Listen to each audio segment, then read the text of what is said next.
Yeah, I think I started playing first grade 16 years ago now in Sydney.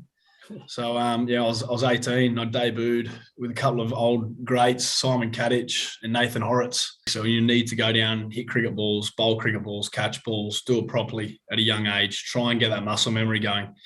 And once you're a bit older, once you get to the professional level or just below, everyone's got their skill set. They understand what they need to do with their setup, whether they're bowling, batting, or wicket keeping and fielding. Kids, 19-year-olds, 20-year-olds, the ones that are going through the most changes in their lives are probably the hardest ones to work with because their opinions are so varied.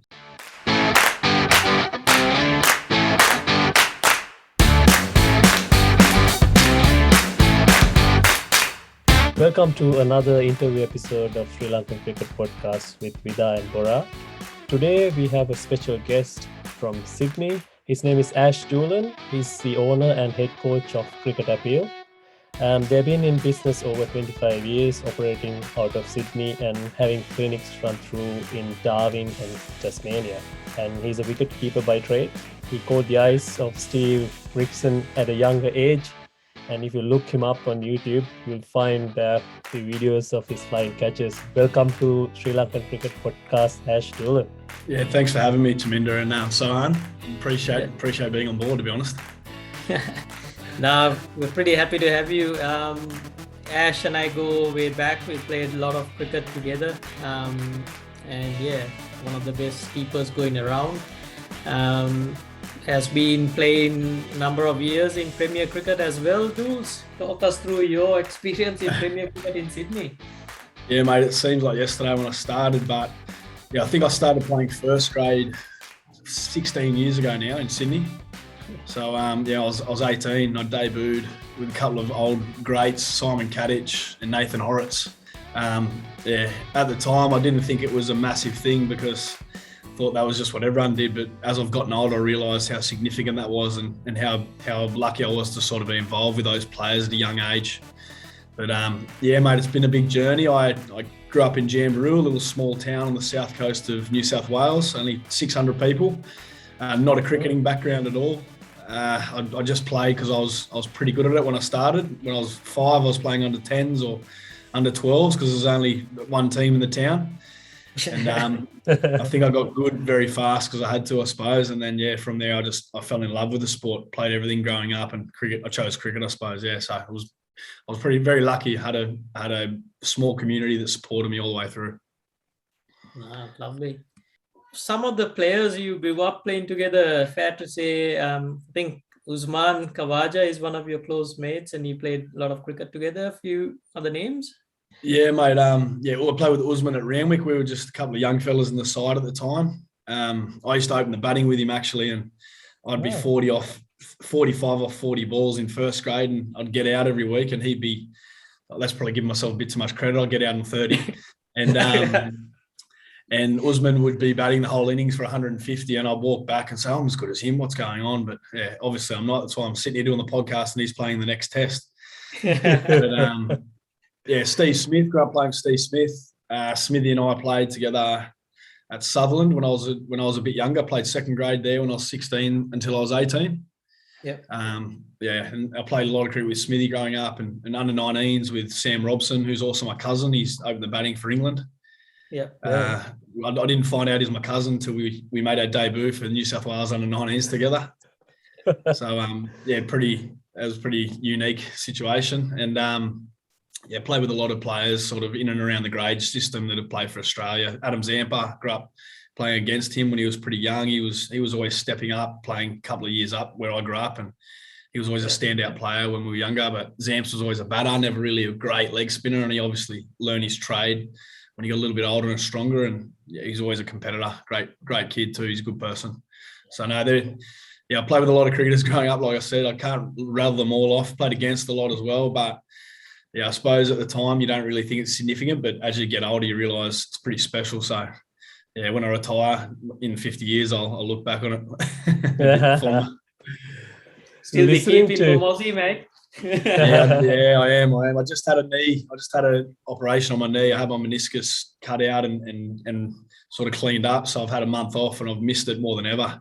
We're coming first too. We're winning. Or we're coming equal first, I suppose. A couple of points behind NDs, but we haven't lost the game. So I'm keen to get back out there. Oh, lovely. You mentioned a few good names there. I mean, the quality of cricket at Sydney Great Cricket must have been really high over the years. I mean, you started your under 19 playing under 19 for New South Wales, then you moved to Tasmania.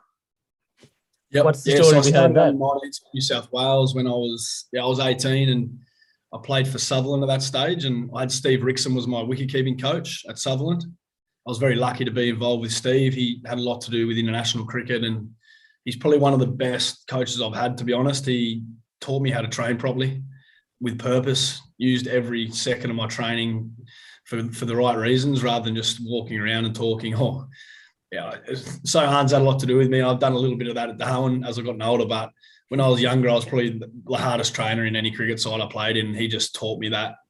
Yeah. Mate, you train hard, you'll get the most out of your game. So from there, I made the New South Wales side, and we had probably everyone in that team's played first class cricket now, or second 11. So yeah, we're pretty lucky to play with.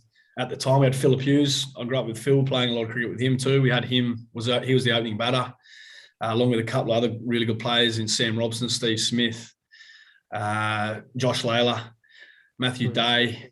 There was a heap of different sort of quality cricketers that ended up playing state cricket in that side. And at the time, you didn't realise it, how good they were. I think Steve Smith got 3 ducks in a row on tour, and he wanted to give it up and play golf halfway through.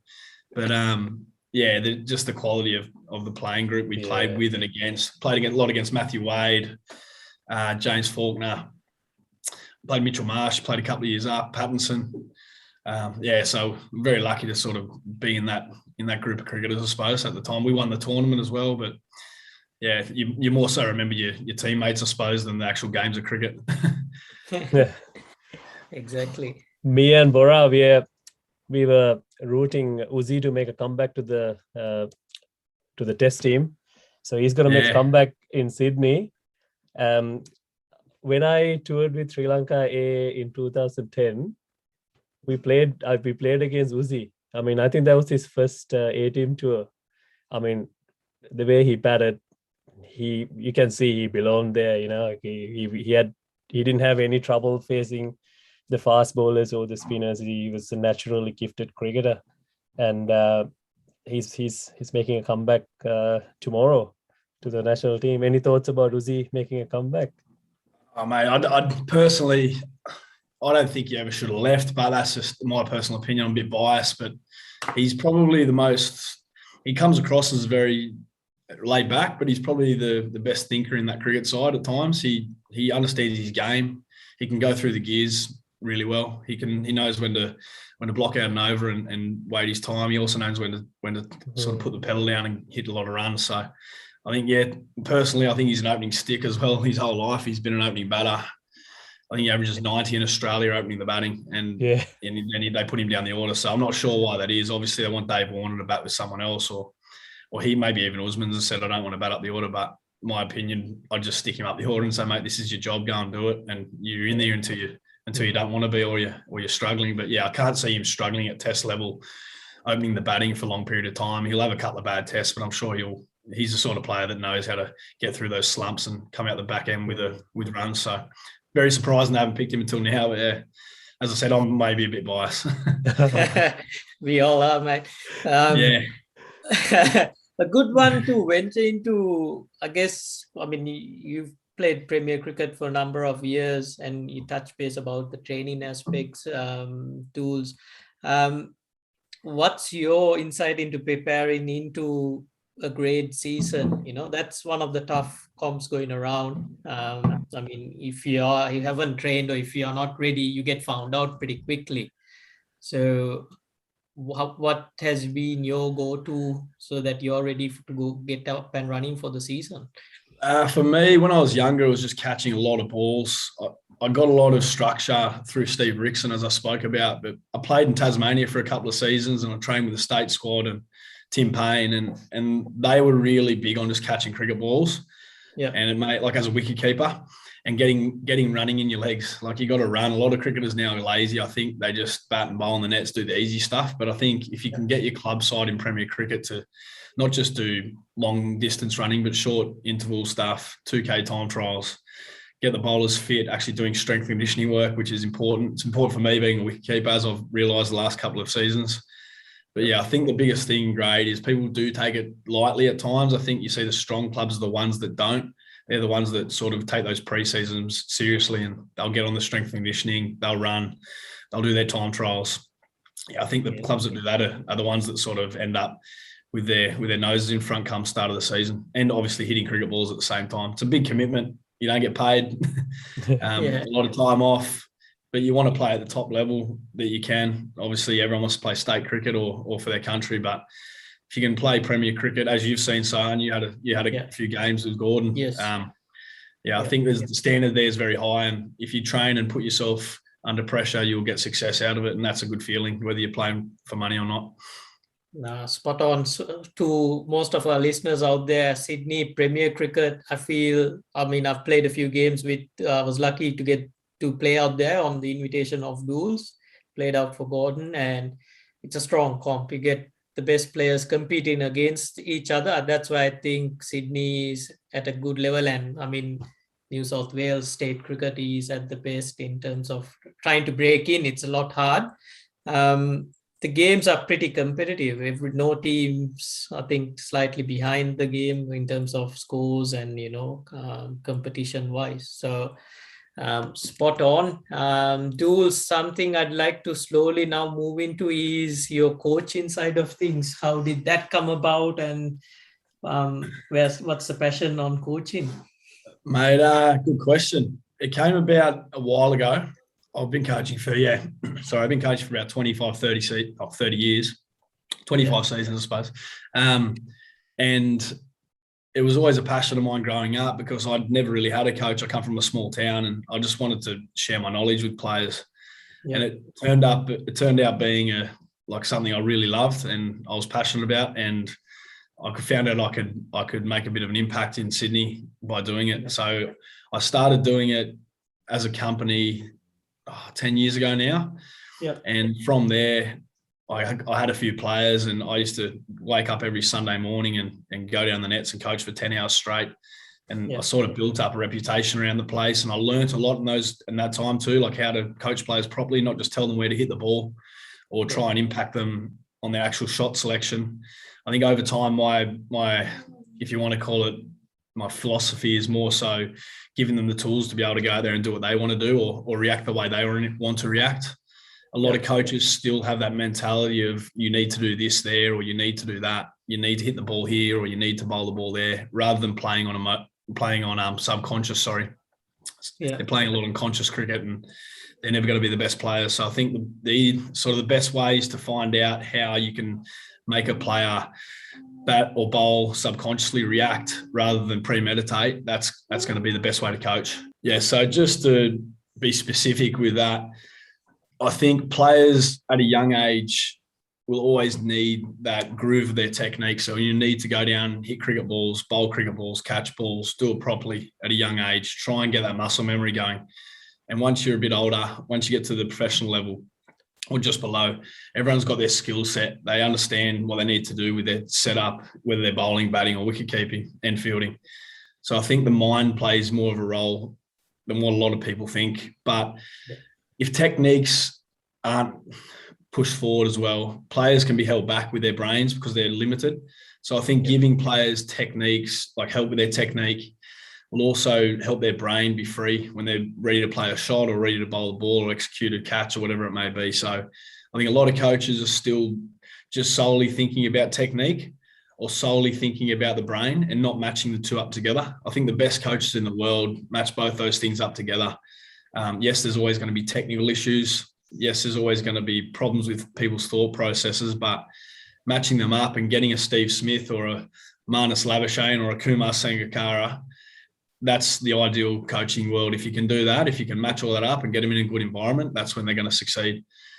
Kids, 19-year-olds, 20-year-olds, the ones that are going through the most changes in their lives are probably the hardest ones to work with because their opinions are so varied. So I think you've just got to simplify it and make sure that they understand the game does have two sides to it, the technical and the mindset or the emotional side. Once you get that right, and once you can get that understanding with a player, then everything just seems to mesh up a lot better. But it doesn't happen all the time. It's very hard. It's not a 1-2 trick pony. It's not just a secret potion you can hand out. That's coaching. Not everyone can do it. It's not easy. But yeah, I'm still learning things every day. I love it, and that's why you do want to get better, I suppose, as well. If you don't love it, you get found out pretty fast. Yeah. I think a good one is we see modern batting, and you see all the quirky habits and whatnot. Yeah, Steve Smith, Burns, he's getting found out at the moment, but it's not the regular batting techniques that we're used to. And then you have the conventional batting, which sometimes you got to work with the player to understand these are the fundamentals, or these will help you strong.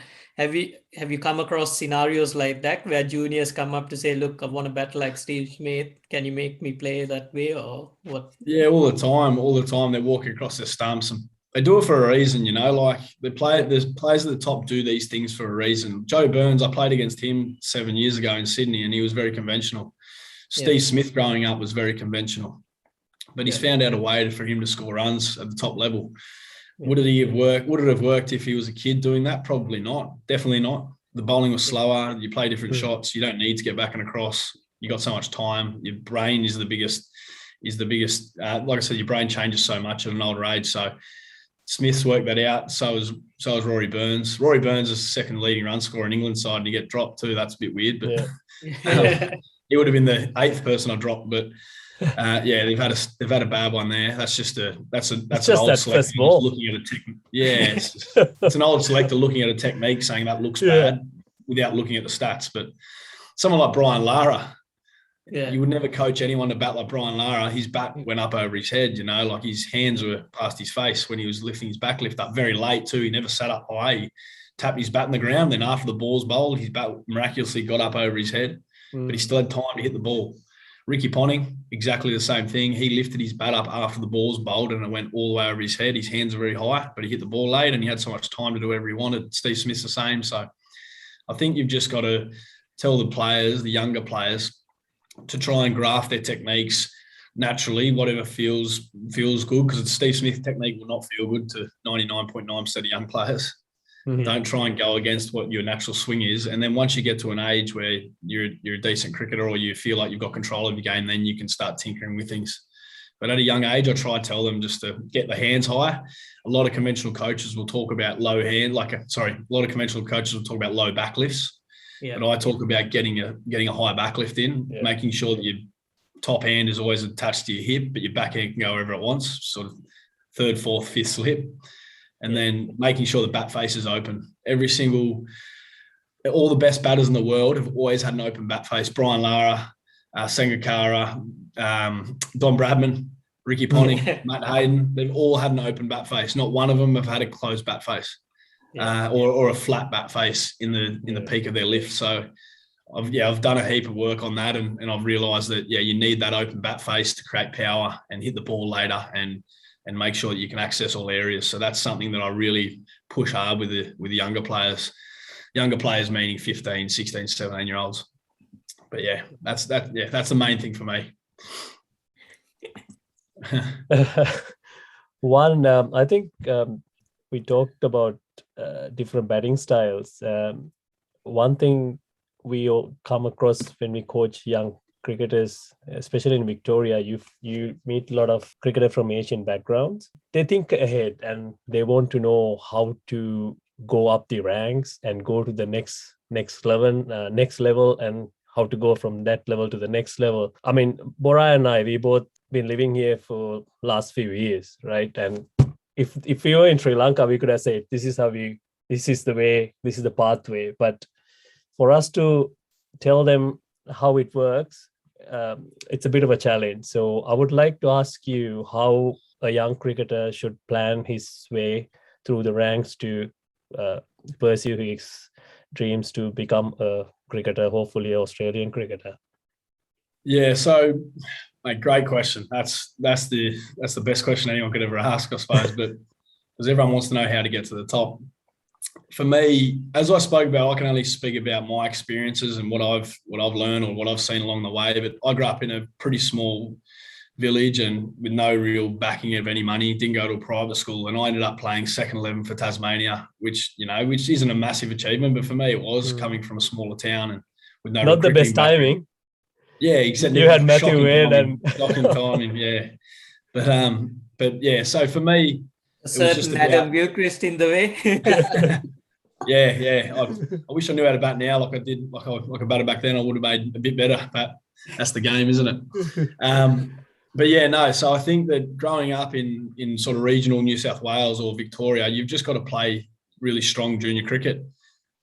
You'll get seen somewhere. Like there's going to be someone that will see you, and that's the hardest thing to tell a kid when he's batting at the back of a farm paddock somewhere and he's playing against a team that's not so strong. Every time batting or bowling, every time you play cricket, you need to put your best performance on the board. And I think in Australia, we've seen some players come from backgrounds that have no money. They're not private school kids. They just really, every single game they play, try to succeed. Phillip Hughes was a great example. I think he had 15 or 16 hundreds before he was 12. And that was against 12-year-old kids. And then he had 40 before he was 16. And for someone to do that now and go churn out those numbers is very hard. The game's changed a lot. We play shorter format. But for Phil to do that at a young age just meant that he had the drive and the will to want to succeed. And I think a lot of kids nowadays have so much exposure to YouTube and the Big Bash on every night in the summer. Yeah. There's so many different forms of cricket. And they see kids on their social media posting things that they would post. And they think they're not quite far. They think they're not that far off. But they don't realise the hard work that all these other players have put in to get to that level. I think that the criticism is much higher than what it was when we were young. We only watched a test match here and there and maybe a one-day series. But I think now they watch so much cricket that they can criticise people a lot more because they do have that access. So I think all future aside, all past aside, or present aside, the one thing I've seen is the good players always do well at a young age. They always succeed and they always do it game after game after game. And then politics don't come into play, especially in this country. There's opportunities everywhere for kids to play at the top level, whether you're making it through school cricket or you're making it through your local club. Yeah, so I've coached at the national level for the NT, and we had players in that side. Jack Edwards, Ollie Davies played for the NT at some stage, Lachlan Hearn, they're all playing first-class cricket now. Yeah. So there's ways to make it. There's plenty of ways to make it in this country, but it's still the age-old fact you need to score runs or take wickets or catch the ball well. Yeah, exactly right. Dools, wicket keeping. I know you love your keeping, and I've seen you take blinders as well as some of the viewers can see on little snips on YouTube as well. Any changes you've noticed a modern keeper made? Through cricket, as a spinner, I can relate about the speed of balls, which has increased. With you will be able to touch base about quick, fast bowling. Keeping's it's a different breed, man. What are the changes that you've noticed, and what do you see coming out now?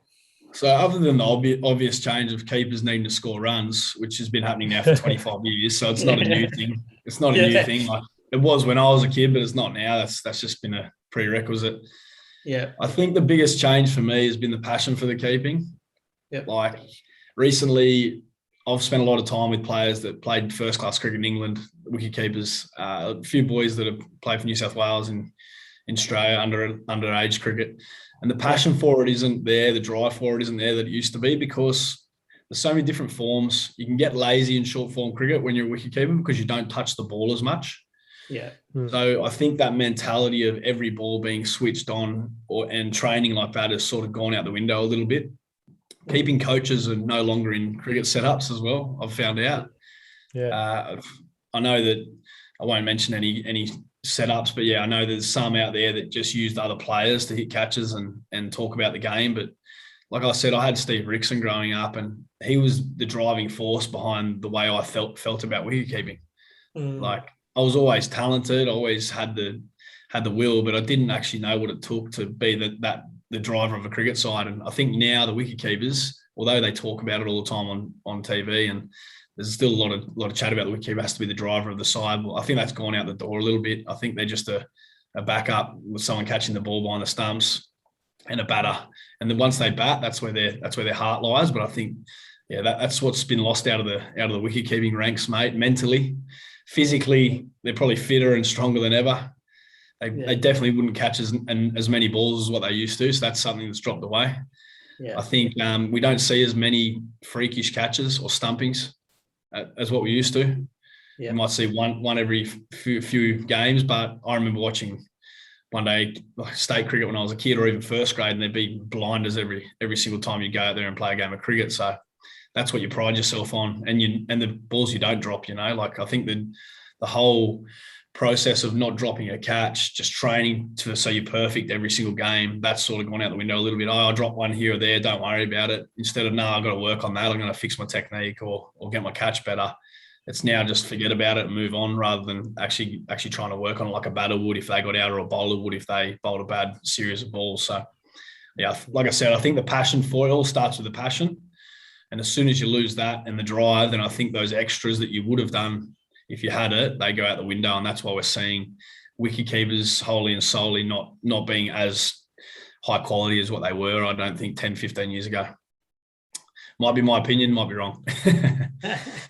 I think that's a fair assessment there, cricket's like keepers. Yeah, I think the best thing, you summed it up, which I think, I know I didn't give it much thought, is number of balls you catch in white ball cricket for keepers has gone down, because more bat contacts and stuff, and that generally means your skills tend to drop and they get away from it. That's an interesting one, mate. An area I'd like to touch base, I think, we'd like to move into Ashes cricket, and England's in disarray at the moment, but you've been behind the stumps to two of the promising legs two of the promising leg spinners England's produced in the last few years, Mason Crane and then Parky coming on a season after that, I believe. So thoughts on them, mate? Mate, that was brilliant. That I just rocked up with this cricket club after leaving Mossman. I thought, oh, here we go, I'm going to play on a flat, docile wicket with short boundaries. And Mason Crane turned up to training spinning them both ways, a foot either way. So and it was unbelievable. He was a kid at the time, Mason, when he first came over. I think he was 18. It was unbelievable. We keep to him and I touched on it then, how many times you actually catch a ball. I was catching the ball hundreds of times each game, no one could pick him. I think he got 55 wickets that first season he played. Wow. Yeah, I got 30 odd dismissals and 27 with him. It was. It's your Christmas present, David. But Mason, they're two different kids, Mason and Matt. But Mason was very driven. He would train like he was playing cricket for England. We had an indoor facility. We didn't have turf nets that year, and he just rocked up every day and trained his backside off and didn't stop, batting, bowling, fielding, whatever it was, always in the competition. Every ball he bowled to felt like it was a game. And I love playing my cricket lad, and a lot of 99% of cricketers do. So you just knew he was going to be something special at that stage. Matt was very similar. Matt was a completely different bowler to Mason, a lot less spin, but he used his flight very well. He would hold balls back, bowl little flippers. He'd have an awesome sort of slider that could just go from the outside off stump and take out off stump. And he was just, them two together would be unbelievable, to be honest. But I don't know if we'll ever see that in England side. But I think Matt bowled a lot less short balls. Yeah. But Mason sort of bowled a lot more wicket taking balls the season before. But I think Matt got 50 poles that year as well. And he was he was outstanding. He was very competitive as well. He at the time he had a busted shoulder, and I said to him, mate, you got to get that fixed. What are you doing? You're 20 years old. You need to get your shoulder fixed. You're going to play for England. He said, I'll be right, mate. I'll just get wickets. So, like, you know, as arrogant as that sounds, that's probably him just trying to pump himself up because he knew his shoulder was no good and he had to take wickets. And it just goes to show how confident or they trick themselves to being confident these players are. And they were both super kids. Matt Now's done really well. I think he was pretty close to getting picked for this last test from all reports. And then I think Mason's been sent home. But yeah, mate, Mason had one test. He was playing for us that season, actually, and he played a test match and he got hit around. I think he had better figures than Shane Warne, and we haven't seen him since. Yeah. So I think England's use of the spinners, they're very reluctant to. Their wickets over there and the way they play their cricket before halfway through their county championship is just both pace. Don't even pick a spinner. We're going to juice the wickets up and try and get 10 wickets pretty fast. And it happens, you know, so that's how they get success. And then the spinners come in at the back end. Yeah. But yeah, the whole England-Australia thing too, like England are having a report now how they've got to fix their competition. 4 years ago, we were getting flogged there and they were saying how good they were because the Duke was swinging around. So they just got to play good cricket at home and they'll be fine. There's no, you don't have to be a rocket science to work that one out. They're always going to struggle over here because of the bounce and the pace. But when they go home, we have our review as well. You know, we talk about sacking coaches and getting new players in every time. So just like that's next level, isn't it? Yeah, Manas hasn't toured Sri Lanka or the subcontinent yet, so it's a good test for him. He's a class at the above. I'm sure he'll love to test his skills out as well. So yeah, I'm sure he'll go fine over there. He'll adjust. He's one of those players. He's not going to dominate. No one ever has. No one's ever just reeled off 100 after 100. But he'll be very consistent. I think him and Steve Smith, they don't let playing a missing get to them. I remember talking about this maybe with you, Sahan, in Darwin a few years ago in Sri Lanka. Yeah. We bowled. You had Haraf. I think we had Stephen O'Keefe and someone else. And they were both spinning the ball pretty big. Socky's first time he probably spun one his whole life, and he won't get upset if he heard me say that. But he's a great bowler. But yeah, I think we didn't accept playing a missing as well as what you did. And then suddenly those plays and misses don't get to you and you don't play a stupid shot.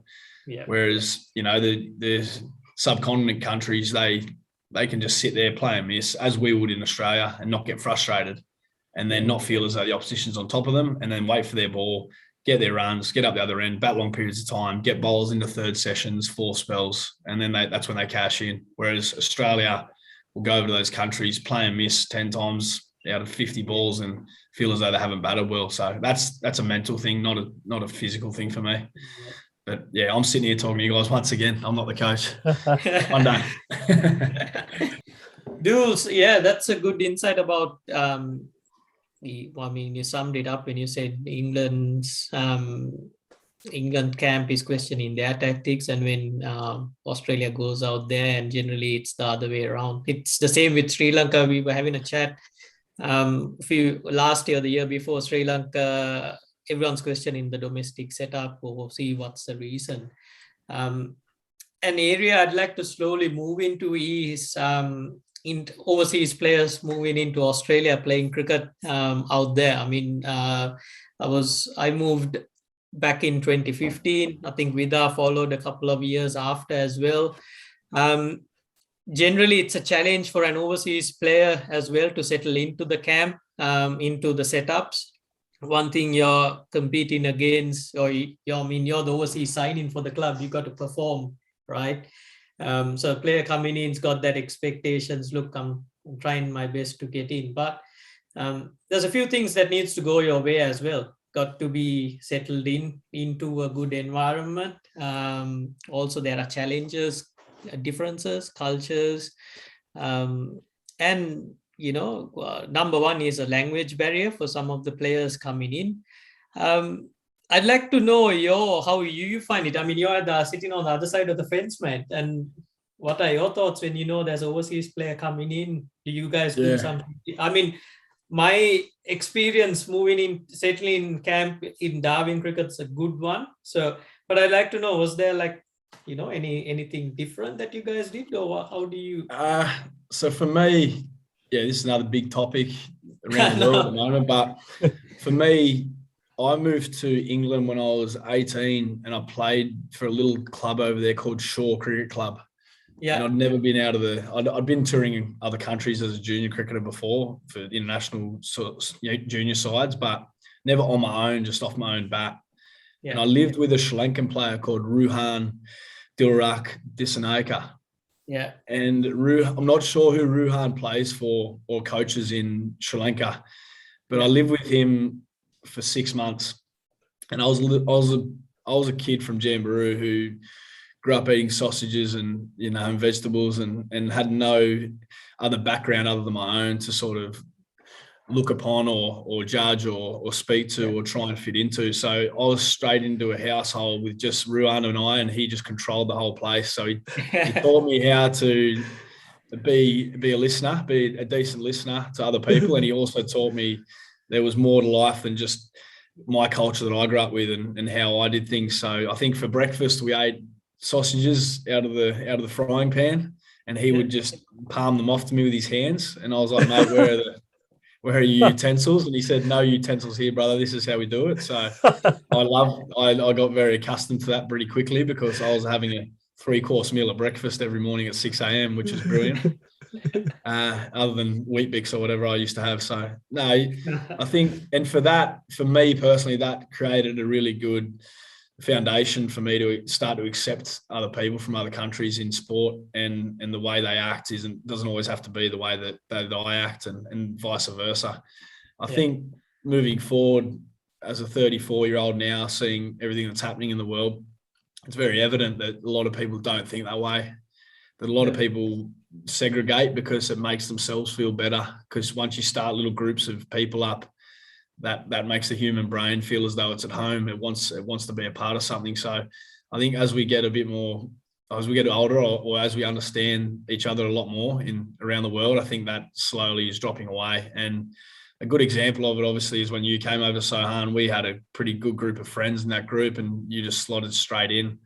Not because you were a big heavy drinker, or you liked going out, or you liked certain music we did, or you surfed. It was just because I think you had a group of players there that had played a lot with other people from other countries, and they'd accepted all that at that stage. So, but yeah, I can definitely see how it would be a hard thing.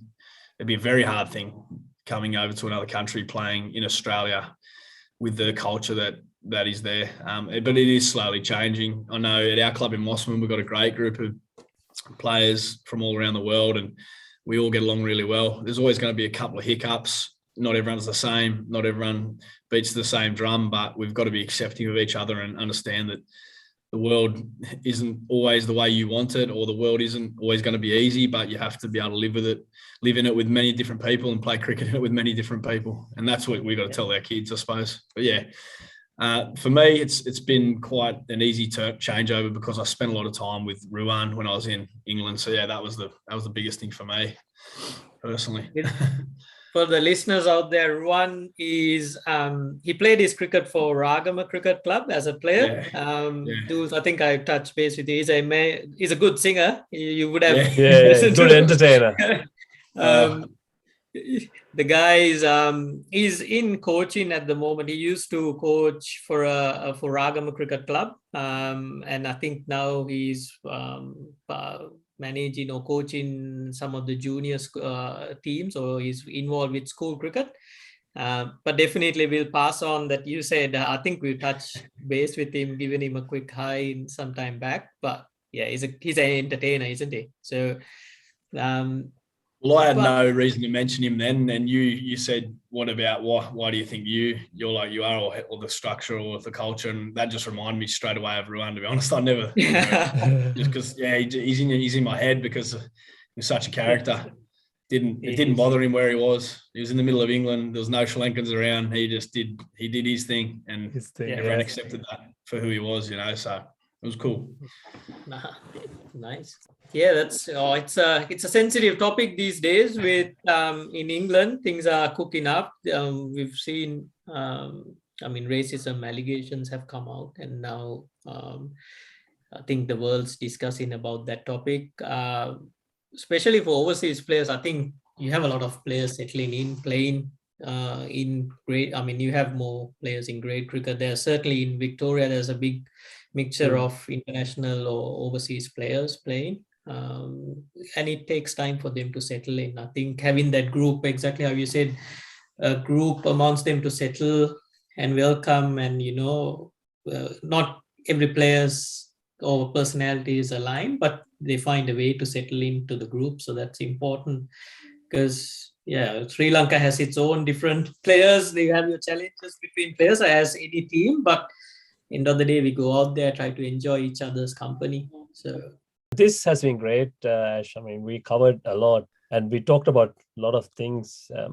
But if our listeners want to contact you or get in touch with you, where should they find you, Ash? Mate, so we've got an Instagram page called Cricket Appeal. I think we've got 22,000 followers, I think, now. So we're doing okay. We've had them for a while. I didn't expect it to get as big as what it has, but I just set out to coach a few players, trying to make a bit of a difference, and we ended up starting a pretty big community there. So we're always there talking to players about batting, bowling, wicketkeeping. Just flick us a message, and from there we can just talk to you. If I'm not on there, Brendan will be on there, one of the other workers, and he'll have a chat and put you through to me. But yeah, that's the best place to contact us as a cricket coaching company. I've also got another company, actually. I started this up 5 years ago with one of my best mates, Two Reds Clothing.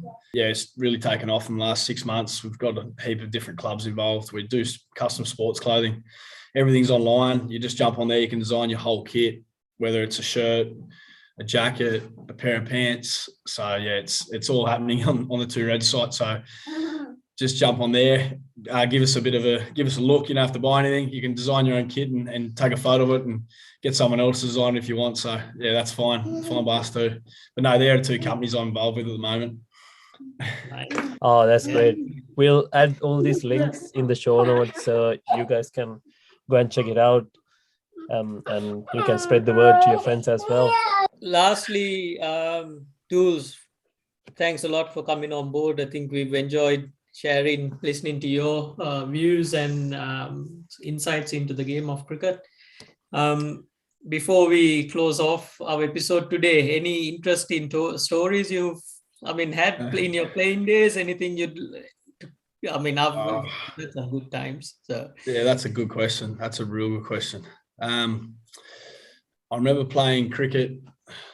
This is probably my only story because it was a hard one for me, and I got success out of it in the end. But I remember walking out on the field against Manly one day, and there was a keeper called Adam Crossweight who's now one of my good mates, and he's also a coach. I think he did a bit of work for the Melbourne Stars this week. I walked out there to bat, and before I even marked centre, he said, "You're the ugliest player in grade cricket." And I probably agreed with him at the time. I think I was 19.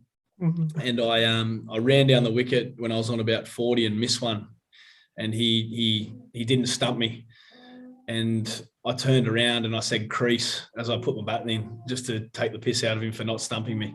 And then at the end of the game, I ended up with 90 and walked off, and he was the first person to come up to me and say, "Well batted, mate, that was outstanding. You'll grow from that." And at the time I thought, "Shut up, you old bloke. You don't know what you're talking about." But it was a massive learning curve for me in my cricket journey. I think just learning how to cope with people sledging you and trying to get under your skin. From that point onwards, I don't think I spoke to anyone while I was batting. I just do it while I'm keeping it out. But yeah, it was a good lesson at a young age from a very good cricketer. Yeah. Nice. Lovely. I think we won't hold you much longer, Ash. We'd love to catch up with you for another episode at some stage. Share some more insights. And for the listeners out there, Cricket Appeal is where you can find Ash. We're working his magic.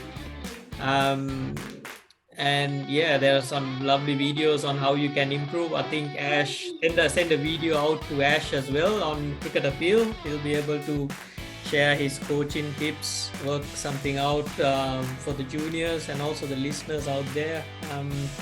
Any viewers, if they have any questions, please feel free to drop it here. We'll run it past Ash. He'll be able to share some interesting tips. No worries, mate. Been absolute pleasure talking to you lads. Anytime you want, I'm ready to jump on board and have another one. Love talking cricket. Yeah, fantastic. We always do that. Thanks mate. Thanks for joining. Thanks. See you, man. Bye. Thanks.